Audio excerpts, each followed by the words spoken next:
Felipe Piña, una vez más en Berazategui, en la Feria del Libro.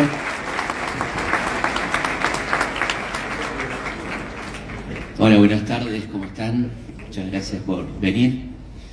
Placer estar acá, creo que tengo asistencia perfecta a la feria. Nunca. Bueno, nos toca un día muy especial, 12 de octubre, que ahora le han cambiado el nombre, pero para nosotros seguirá siendo el Día de la Diversidad Cultural, por supuesto. Ustedes saben que me gustaría empezar por ahí porque el libro, justamente, la primera parte del libro se refiere a la conquista de América. Y hay un tema con la palabra raza, ¿no?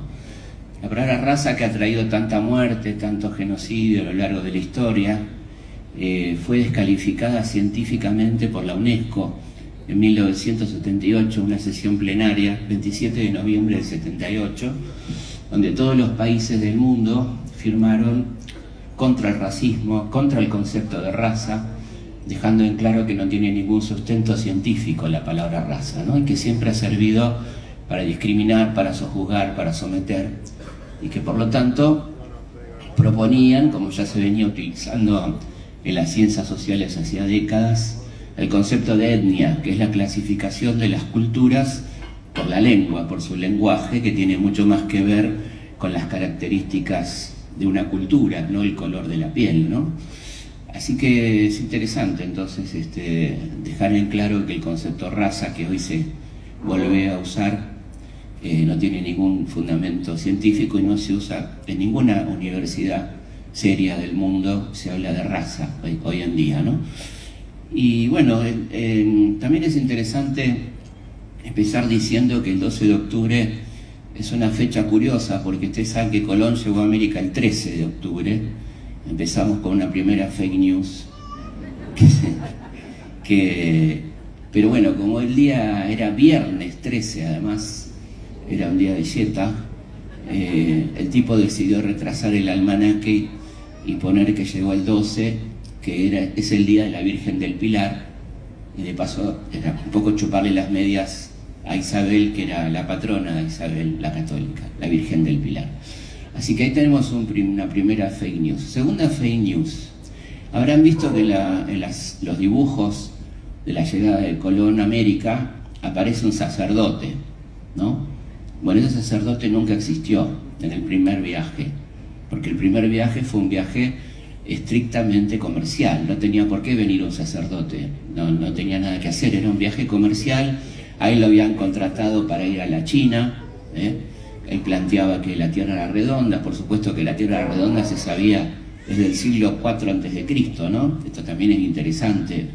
Atribuir a Colón el descubrimiento de la redondez de la Tierra también es un error histórico grave, porque ya Aristóteles hablaba de esto, y los físicos griegos, romanos y demás. Pero bueno, él, usando esa sabiduría previa, decía, bueno, como está cerrado el Mediterráneo, una zona muy importante para el comercio, particularmente esta zona del Medio Oriente, donde llegaban las caravanas que venían de la India, de la China, se puede llegar igual a esa zona navegando hacia el oeste, ¿no? Porque la Tierra es redonda.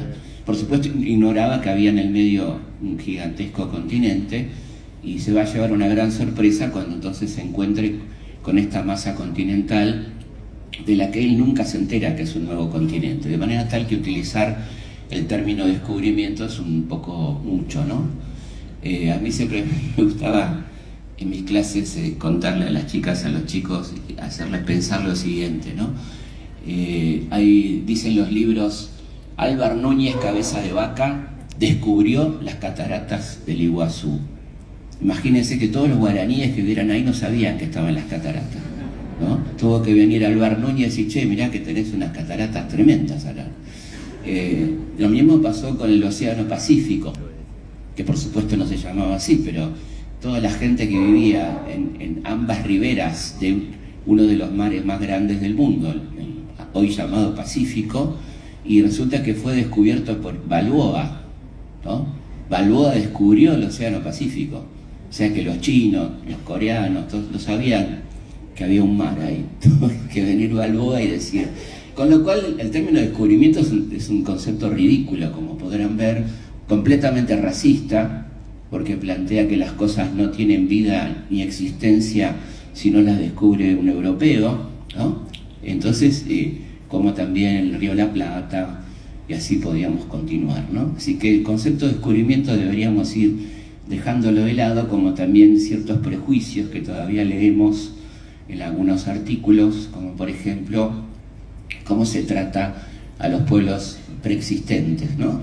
Por ejemplo, se dice, en vez de arte se dice artesanía, en vez de religión se dice creencias y supersticiones, ¿no? En vez de lenguaje se dice dialecto.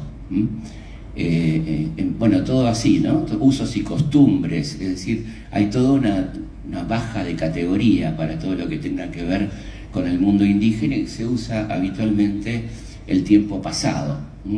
Los Pilagá habitaban Formosa, los guaraníes habitaban Misiones, y son pueblos que existen. Hay 1,5 millones de hermanos de pueblos originarios en Argentina, por lo tanto hablar en pasado es completamente incorrecto, ¿no? Pero quiero decir, es importante esto que estamos diciendo porque lo repetimos y no tiene ninguna sustancia, ¿no?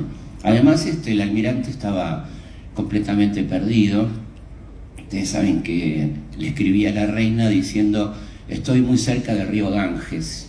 El Ganges es el río sagrado de la India, ¿no?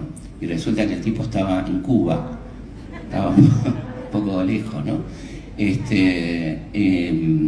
Y además él nunca se entera que descubrió, como dicen ellos, un continente. El que se avivó, un tipo muy vivo, fue uno que vino con Colón en el segundo viaje, llamado Américo Vespucio, que hizo un primer mapa, navegó casi hasta el Río de la Plata, hizo su primer mapa de lo que llamó Tierra Incógnita, se lo mandó a los influencers de la época, o sea, al Papa, los Medici, los banqueros, los geógrafos, y los tipos dijeron: ah, mira, acá hay un tipo que descubrió, en términos de ellos, ¿no?, un continente nuevo, y como se llama Américo, vamos a ponerle América.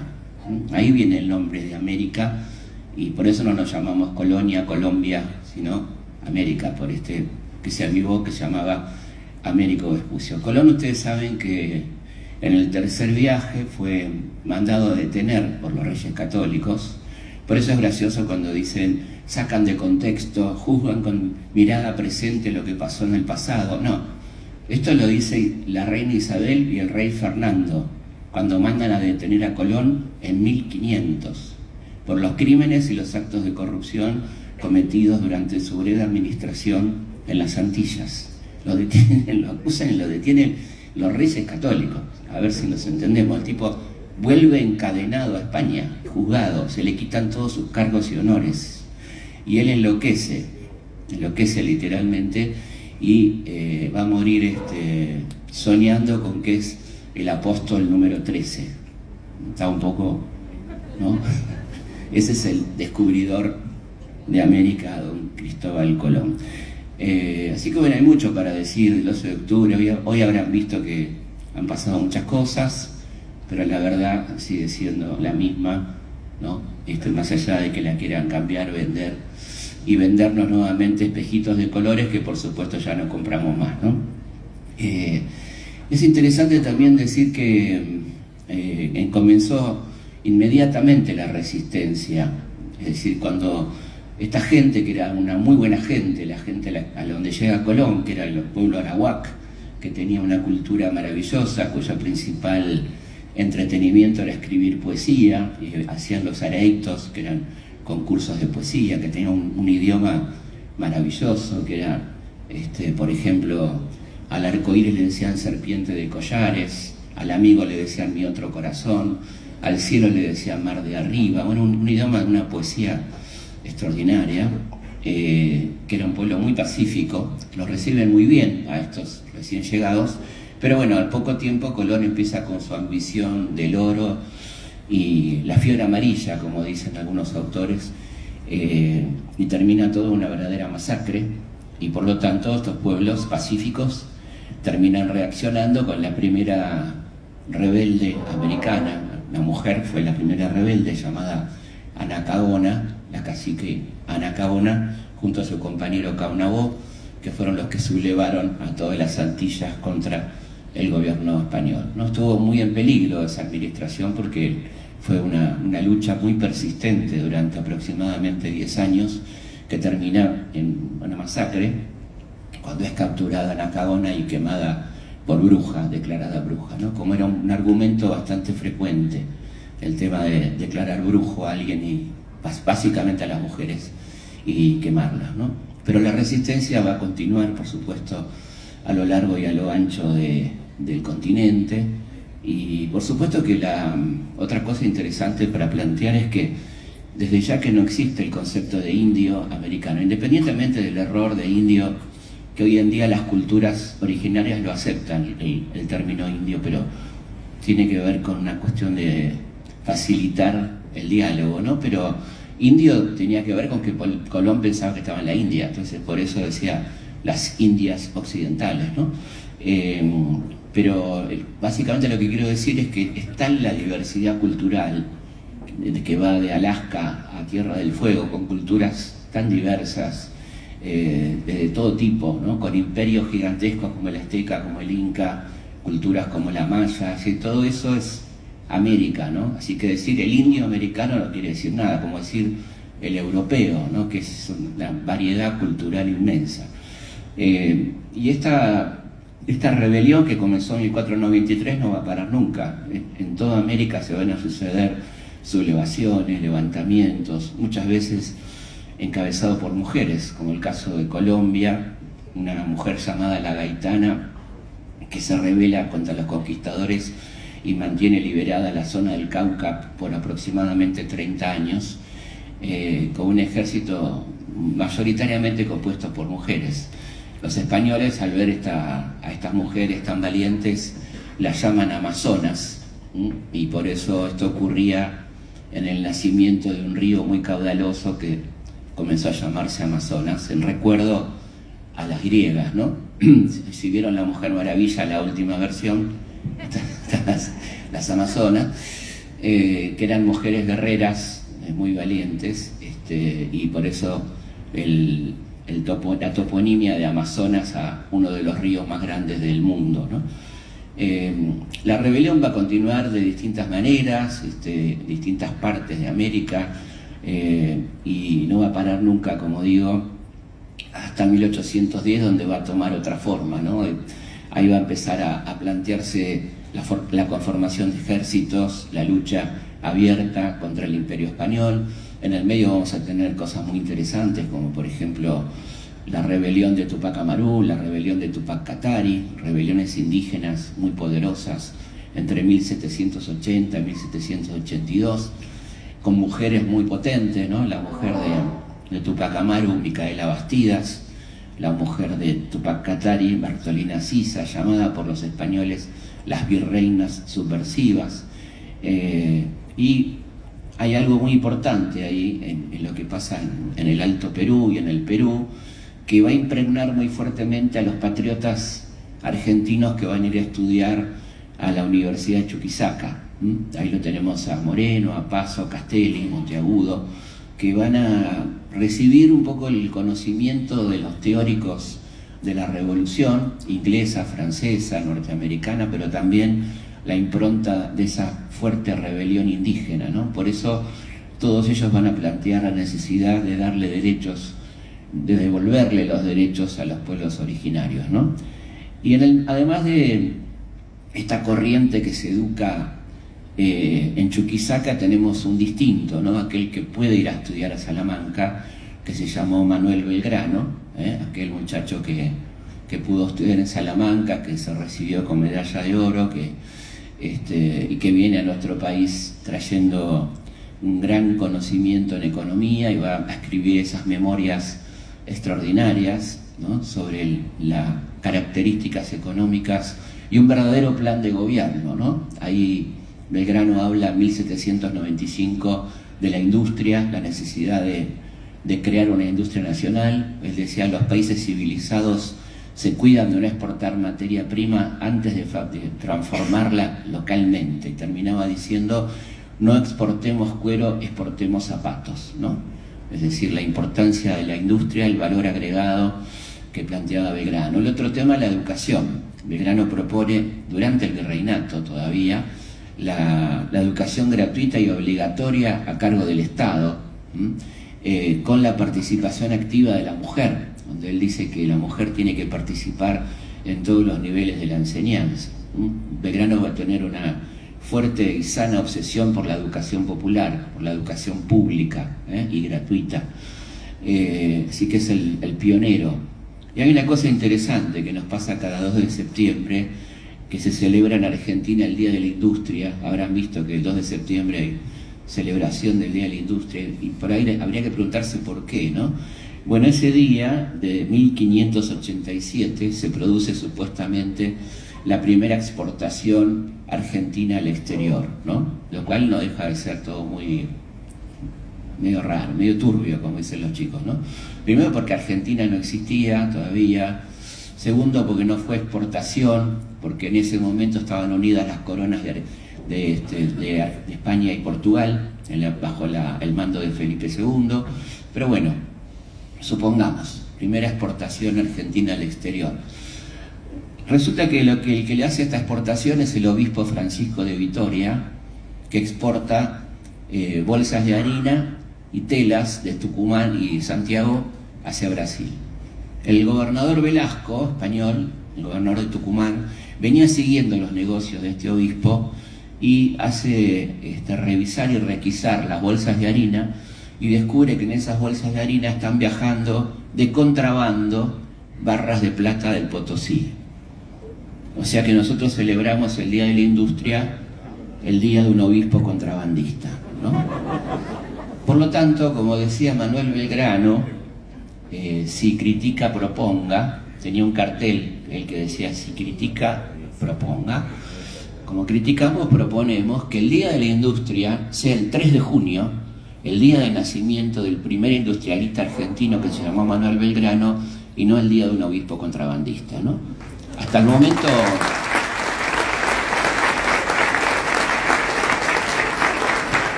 no hemos tenido mucha suerte en la propuesta, pero vamos a insistir,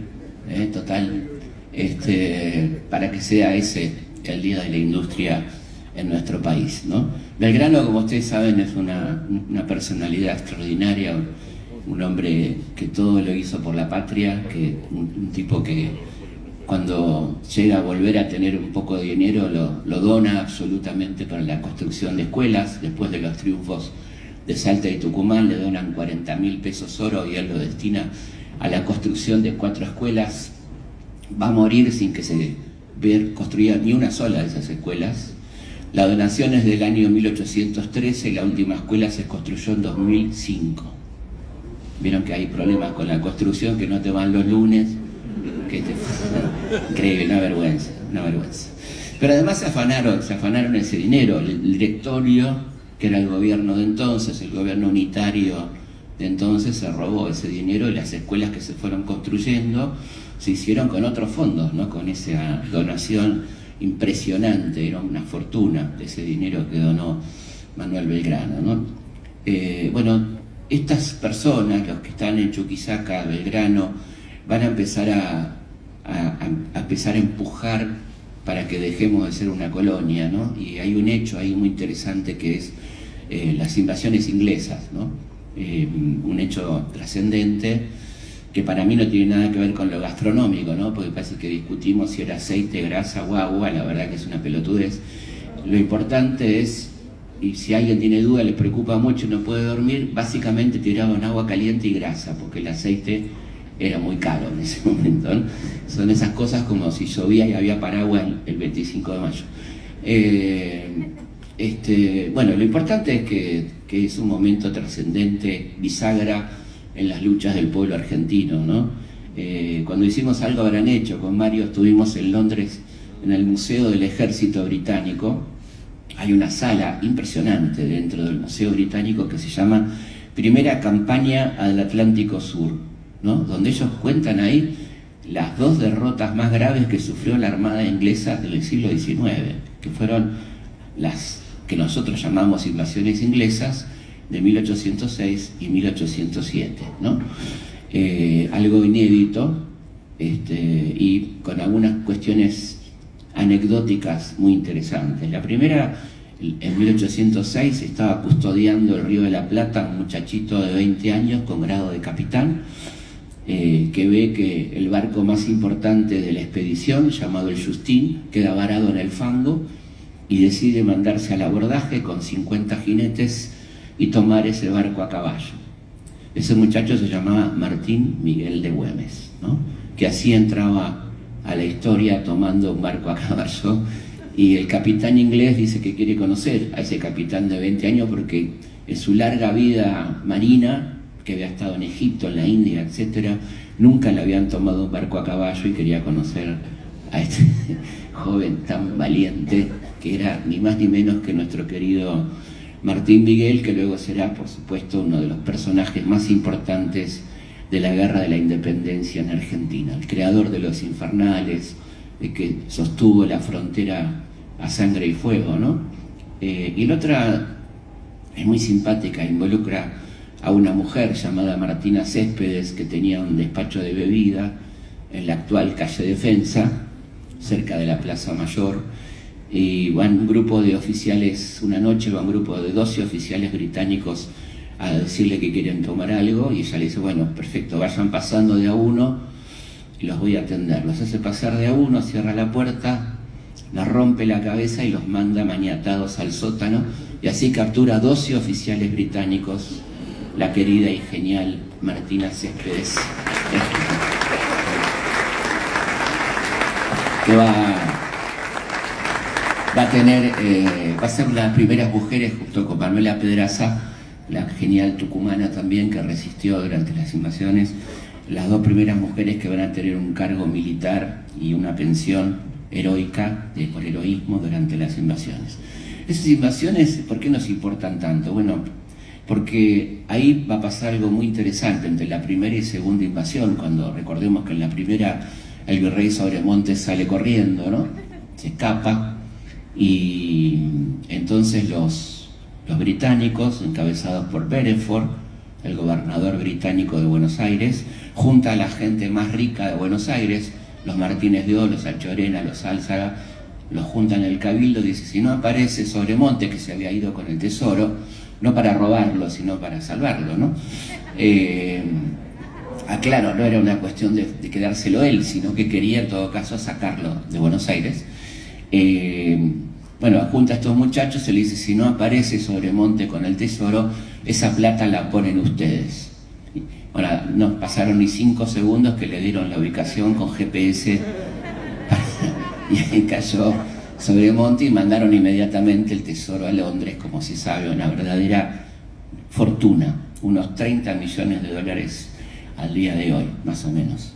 Y ahí lo que pasa ante la defección de este virrey, que se escapa 2 veces consecutivamente, se conforman las milicias populares, integradas por gran parte de la población masculina, donde las mujeres también colaboran, y para la segunda invasión estamos muy preparados, y ese ejército increíble de 14.000 hombres, los Highlanders, o sea, la fuerza más entrenada del Reino Unido, es derrotada en una semana. En un hecho, pensemos que Buenos Aires tenía 30.000 habitantes, y estos eran 14.000, ¿no? Así que es un acto heroico que el propio Whitelock, el jefe de la segunda invasión, no puede creer y no para de escribir, que le resulta incomprensible cómo pudieron ser derrotados y demás. Y entonces cuando termina la segunda invasión con este verdadero triunfo de los patriotas, queda flotando en el ambiente que había una capacidad de combate que si pudieron echar los ingleses también pudieron echar los españoles, ¿no? Así que quedó ahí una cosa pendiente que va a explotar cuando se produzcan los hechos del 10, cuando caiga la monarquía española en manos de Napoleón, quede vacante el trono, y bueno, acá empecemos a pensar en cómo hacemos para empezar a sacarnos de encima al gobierno español, que es cosa que va a desarrollarse durante la famosa Semana de Mayo, que tiene también ingredientes muy interesantes como una fuerte participación popular, ¿no? La famosa Legión Infernal, que era el grupo de los llamados chisperos, encabezados por French y Beruti, que van a la plaza y, bueno, fuerzan al virrey que convoque finalmente al cabildo, y ahí tenemos entonces esta famosa asamblea del 22 que termina con la expulsión del virrey Cisneros, ¿no? Me gusta contar siempre esta esquizofrenia de la ciudad de Buenos Aires, donde en el barrio de Belgrano, que homenajea obviamente a Manuel Belgrano, hay una calle principal que se llama la Avenida Cabildo, que homenajea a este cabildo de la Revolución de Mayo, que está cortada por todos los virreyes. Virrey Arredondo, Olaguer Feliú, Del Pino, una cosa increíble, ¿no? La calle que homenajea a la Revolución la cortan los virreyes, que además son todos delincuentes, ¿no? Y esto no es un juicio de valor. Ustedes saben que había una institución muy interesante en la colonia que se llamaba el juicio de residencia, donde los tipos tenían que invertir la carga de la prueba, o sea, demostrar que no habían robado, que no se habían enriquecido. Y el único que pasa de todos los virreyes el examen es Vértiz, el virrey mexicano, ¿no? El resto todos son declarados culpables, así que son delincuentes.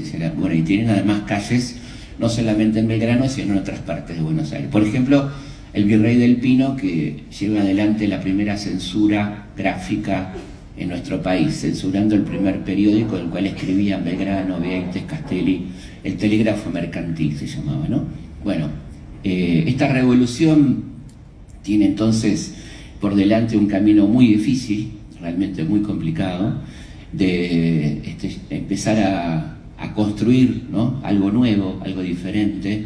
Ahí se lo plantea Mariano Moreno, ¿no? El primer revolucionario, digamos, el primero que plantea estas cosas desde el poder, un hombre que era claramente apadrinado por Manuel Belgrano, alumno de Belgrano por otro lado, y bueno, hace muy poco tiempo muchas cosas muy interesantes como la creación de la Gaceta, la protección de los derechos de los pueblos originarios, la pensión para las viudas, leyes en defensa de los derechos de la mujer, la creación de la biblioteca pública, bueno, todo esto que va a terminar enojando mucho al poder, que lo va a terminar, como ustedes saben, derrocando y mandándolo a ese viaje hacia la muerte, ¿no?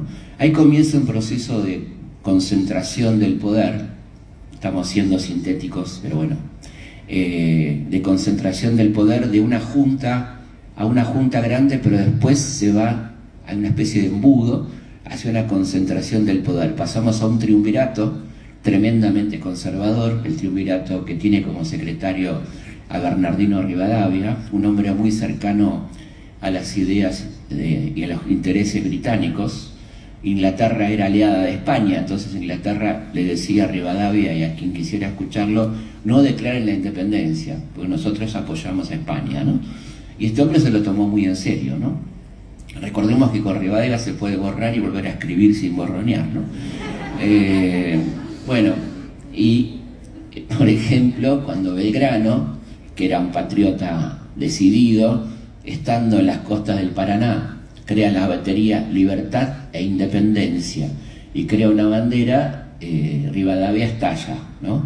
Y le manda una carta diciéndole que lo va a destituir, que lo va a sancionar, que cómo se le ocurre, que evidentemente ha tenido un ataque de patriotismo injustificado, y le manda la bandera española, le dice, siga usando esta, le dice Rivadavia a Belgrano, que por suerte Belgrano no le da pelota y seguirá usando nuestra bandera, ¿no? En ese mismo año 12 llega el que va a hacer la diferencia, ¿no? El que estábamos esperando, que es José de San Martín, que además apenas llega se afilia al partido opositor a Rivadavia, que era la Sociedad Patriótica, el partido morenista, que va a terminar derrocando a ese triunvirato impopular, imponiendo un segundo triunvirato que va a convocar entonces a la asamblea del año 13, una asamblea muy importante para nosotros porque ahí tenemos varios elementos, ¿no?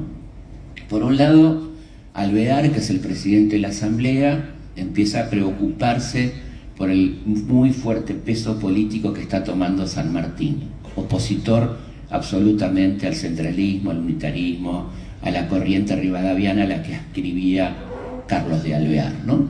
Y esa asamblea constituyente además va a rechazar a los únicos diputados electos legalmente, como son los que estaban bajo el protectorado de Artigas, la Banda Oriental, Corrientes, Entre Ríos, Santa Fe y Misiones, ¿no?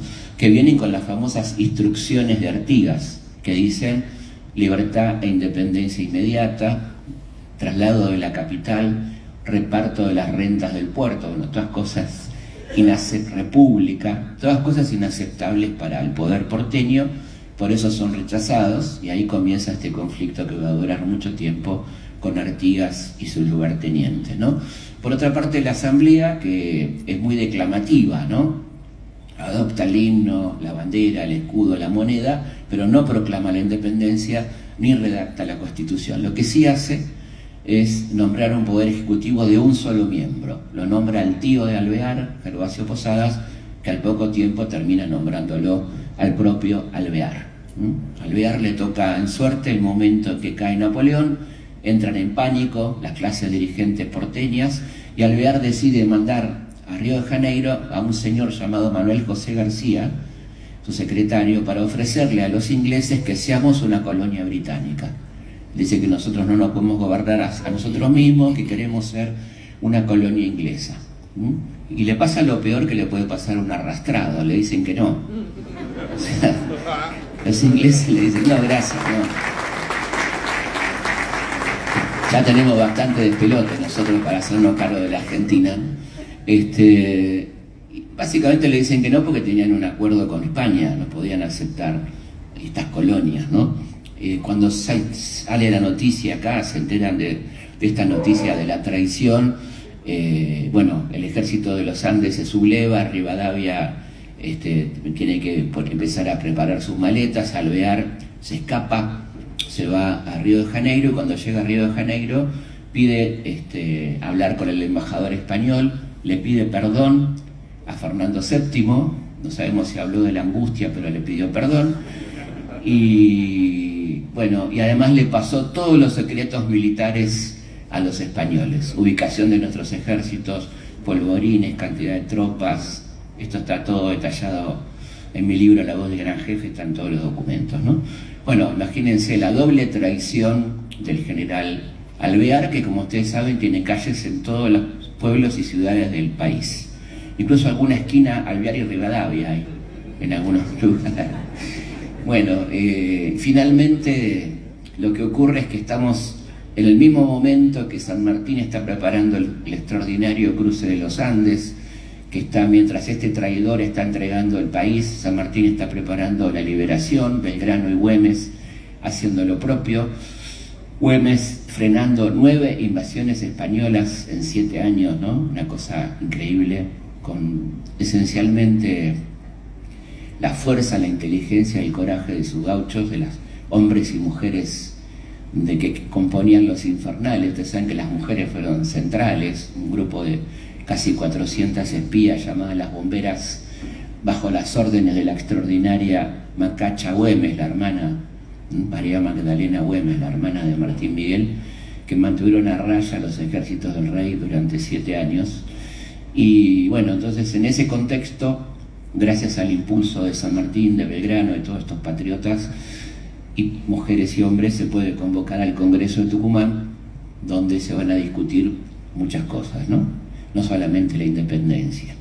Entre esas cosas, San Martín, que era gobernador de Cuyo y que había impulsado fuertemente la industria del vino, hay una anécdota muy linda de San Martín. San Martín, cuando llega a Cuyo, la provincia era una provincia ganadera que vivía de la exportación de ganado a Chile, pero a poco de llegar cae Chile nuevamente en manos españolas y San Martín tiene que cambiar completamente la economía cuyana. Entonces se dedica fuertemente a promover la agricultura, la fruticultura y sobre todo la vitivinicultura, ¿no? La producción de vino. Así que entre tantas cosas que le debemos a San Martín, también le debemos el rico vino de Cuyo, ¿no? Una noche invita a sus oficiales a hacer una cata y le dice: vamos a probar 2 vinos, uno de Mendoza y uno de Málaga. Entonces lo que hace es le cambia las etiquetas, le pone al vino de Mendoza Málaga y al de Málaga le pone Mendoza. Entonces le da a tomar primero el que dice Mendoza, pero que era de Málaga, y los oficiales, haciéndose los cancheros, vieron que piensa que tiene gusto a cuero, y bueno, nada. Le dicen: un rico vino, pero evidentemente muy joven, le falta, y era el de Málaga ese, ¿no? Y después cuando ven que decía Málaga, pero que era el de Mendoza, lo prueban y dicen: qué extraordinario este vino, que cuánta barrica, que cómo se ve que es un vino europeo, qué bien hecho que está. Entonces San Martín les cuenta la verdad. Le dice, miren, ustedes no solo que no saben nada de vinos, sino que además se dejan encandilar por las etiquetas extranjeras, ¿no? Bueno, como siempre, el Libertador bajando línea y dando lecciones. Y además de esto, de esta simpática anécdota, lo que hace es mandar al Congreso de Tucumán, con su firma, un proyecto de ley de protección del vino argentino, del vino mendocino, ¿no? Que se trata en el Congreso de Tucumán. Los diputados liberales porteños dicen que no hay que aprobar eso porque nos caemos del mundo, esto es literal, habrán escuchado la frase alguna que otra vez, y lamentablemente no se puede aprobar el proyecto de San Martín, pero es hermoso que el primer proyecto de protección de un producto nacional tenga la firma de José de San Martín, ¿no? Ahí también se discute cómo nos vamos a gobernar, ¿no? ¿Cuál va a ser el sistema de gobierno? Hay un gran lobby por la monarquía, hay quien quiere poner a un príncipe francés, a un príncipe español, hay uno que propone un zar de Rusia, increíble, ¿no? No creo que nadie quiera venir de San Petersburgo a Buenos Aires, pero bueno, y Belgrano, viendo todo esto, dice, bueno, ya que vamos a coronar un rey, ¿por qué no coronamos uno de los nuestros? Y propone al hermano de Tupac Amaru, Juan Bautista Tupac Amaru, y habla del rey Inca.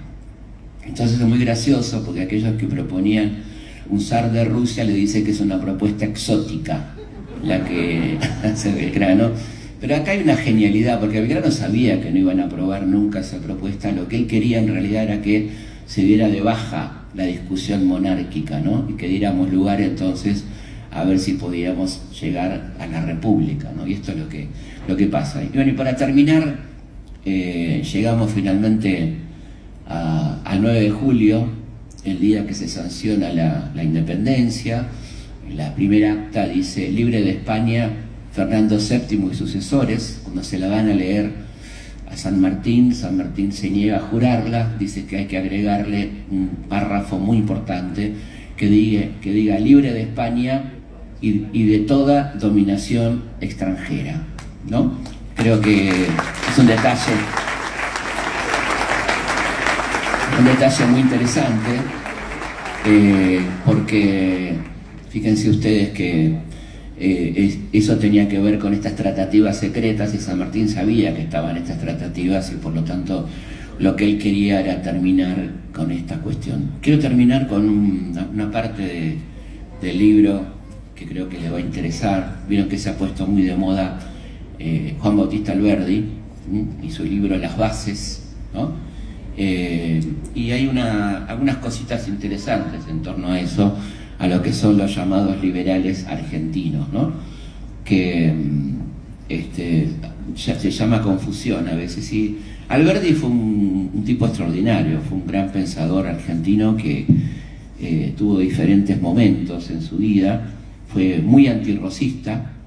Él, conjunto con la generación del 37, sintió que Rosas primero podía ser la persona que podía encabezar un nuevo proyecto de país. Cuando esto fracasa, empiezan las diferencias y finalmente Alberdi se va al exilio y es perseguido por Rosas y escribe un periódico que se llama Muera Rosas, para que no quede ninguna duda, y hace otra cosa muy interesante, muy genial en términos literarios, que es una obra de teatro que se llama El gigante amapolas, que obviamente amapola Rosas, ¿no?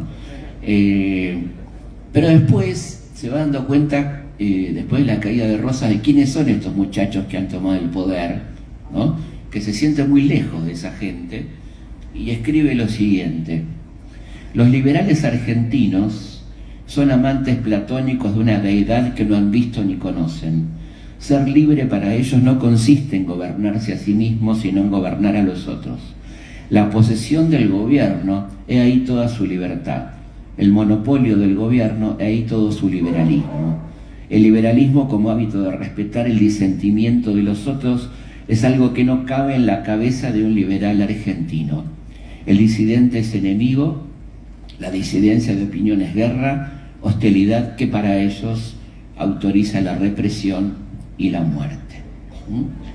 Esto dice Alberdi de estos muchachos. Y finalmente, esto está en un libro que se puso muy de moda hace poco, se llama Las Bases, Bases y Puntos de Partida, que está bueno que lo lean, ¿no? Estaría lindo que lo lean. Digo quienes lo ostentan, lo promueven. Dice, por ejemplo, en cuanto a la deuda externa en Las Bases, Alberdi: la dificultad no consiste en saber cómo pagar la deuda, sino en cómo hacer para no aumentarla.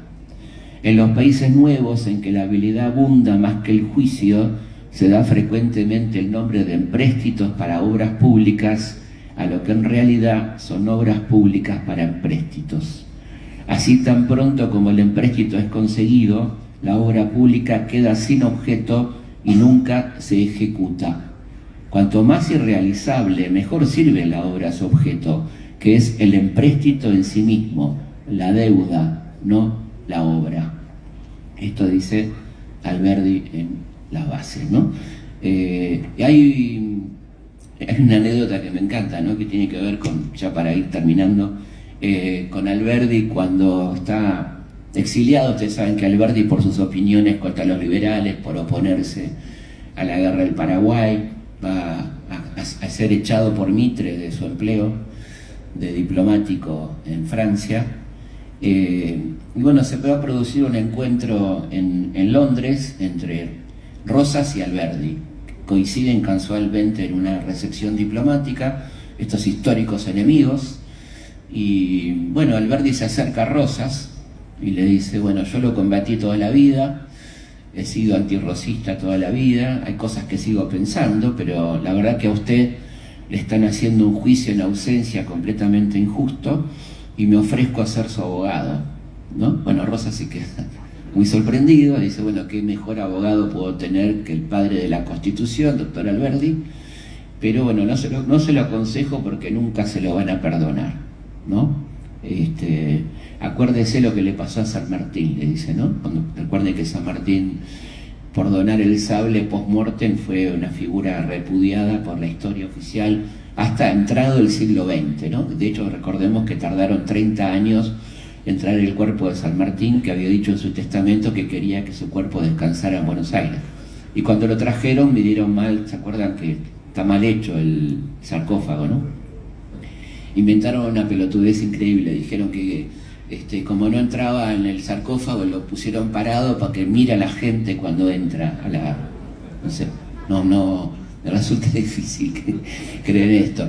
Pero bueno, una falta de respeto absoluta. En cambio, Rivadavia, este personaje tan sinuoso, prohibió explícitamente que lo trajeran a la Argentina, país que odiaba profundamente, y sin embargo al año lo trajeron. Y después lo pusieron en la Plaza 11, donde creo que está muy incómodo, ¿no? Muy incómodo.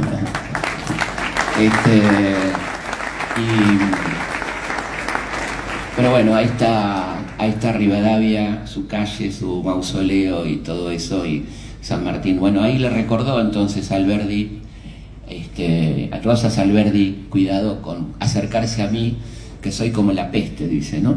Y ahí comienza una muy linda amistad entre estos dos viejos enemigos y una correspondencia muy rica también entre ellos que vale la pena cada tanto revisar.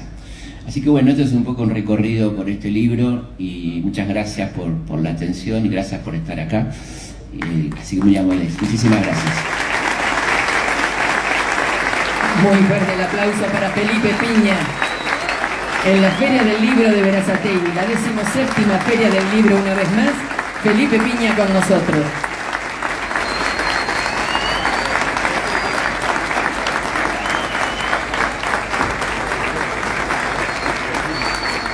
Felipe Piña va a firmar ejemplares.